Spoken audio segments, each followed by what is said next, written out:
The Nile River shimmered under the Egyptian sun. A young boy, Moses, played in the grand palace of the pharaoh. He didn't know his true heritage. He was a Hebrew raised by the pharaoh's daughter, hidden from a cruel fate. The Israelites, Moses' people, were slaves in Egypt. They toiled under the whips of cruel taskmasters. Their cries for freedom were met with silence. One day, Moses saw an Egyptian beating a Hebrew slave. Anger flared within him. He struck the Egyptian down, a secret that would change everything. Forced to flee, Moses found refuge in the land of Midian. He became a shepherd, marrying Zipporah and living a simple life.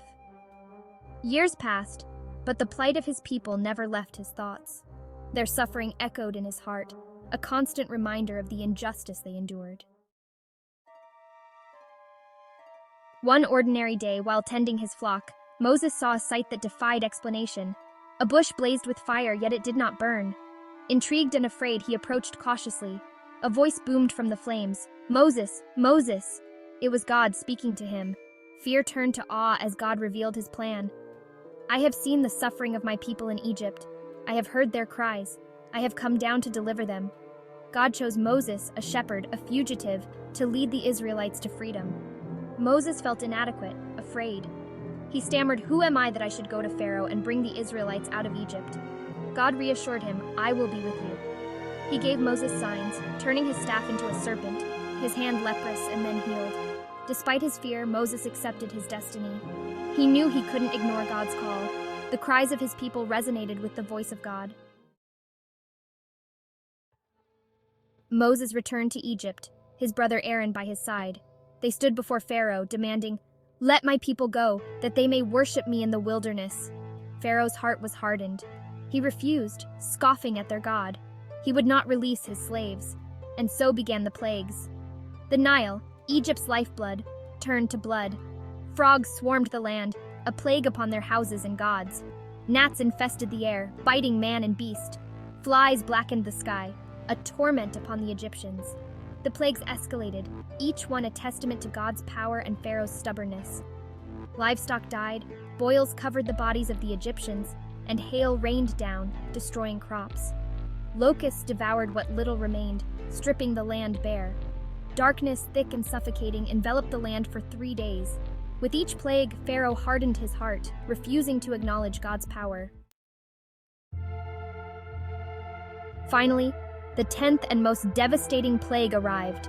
The angel of death swept through the land, striking down the firstborn of every Egyptian family. Only the Israelites, marked by the blood of a lamb on their doorposts, were spared.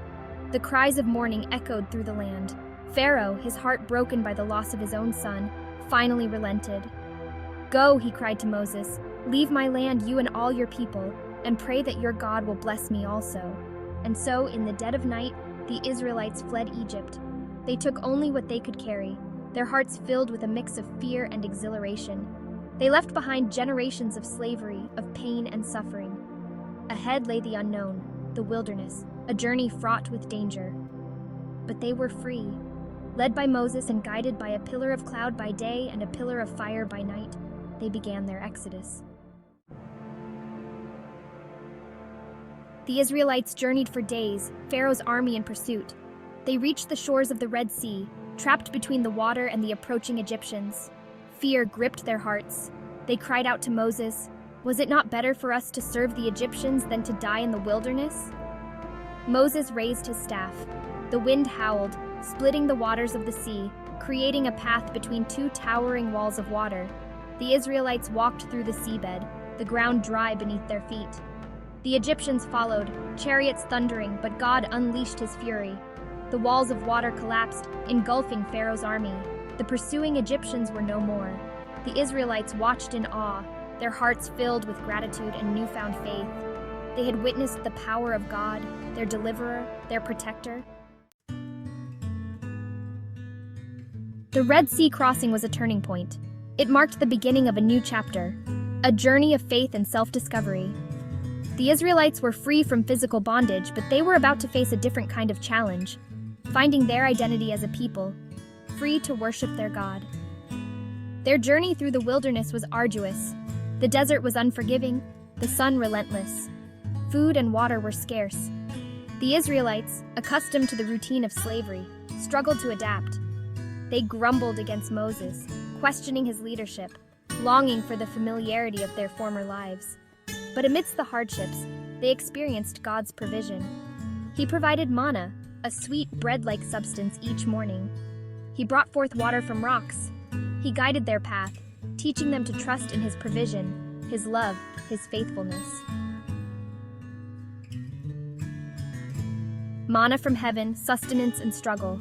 The manna appeared each morning, small and round like coriander seeds covering the ground.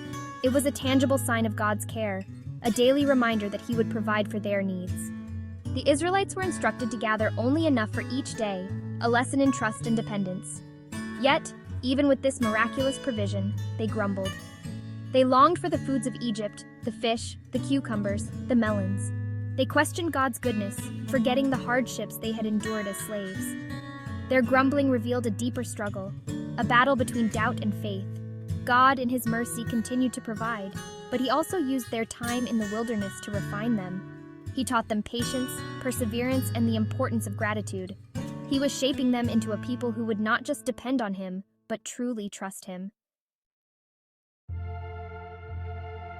The Golden Calf, a test of faith. As Moses ascended Mount Sinai to receive God's laws, the Israelites grew impatient. They had forgotten the miracles, the deliverance at the Red Sea, the manna from heaven. Fear and doubt crept in. They demanded a God they could see, a God who would be like the idols of the Egyptians. They fashioned a golden calf from their jewelry, a symbol of their old lives, their old ways. They danced around it, offering sacrifices, forgetting the one true God who had brought them out of slavery.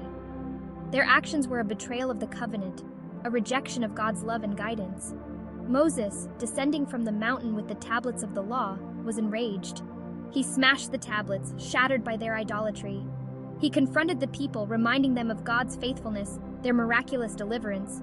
His anger was a reflection of God's broken heart. A covenant forged laws on Mount Sinai. After the incident with the golden calf, Moses ascended Mount Sinai once more.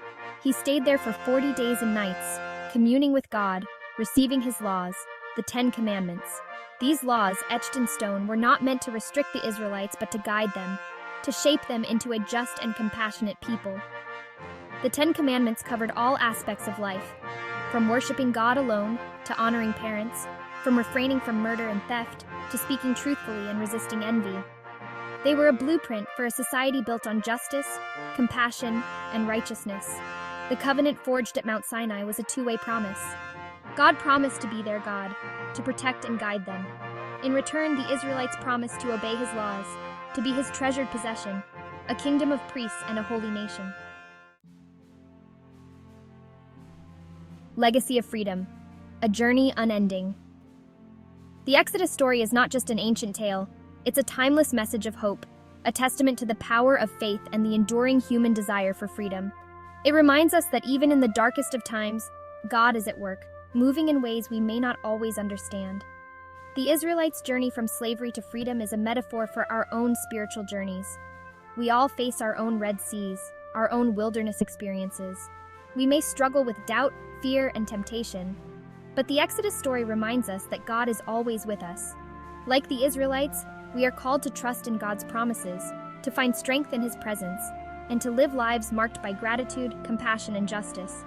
The journey to freedom, both physical and spiritual, is ongoing, but it is a journey worth taking.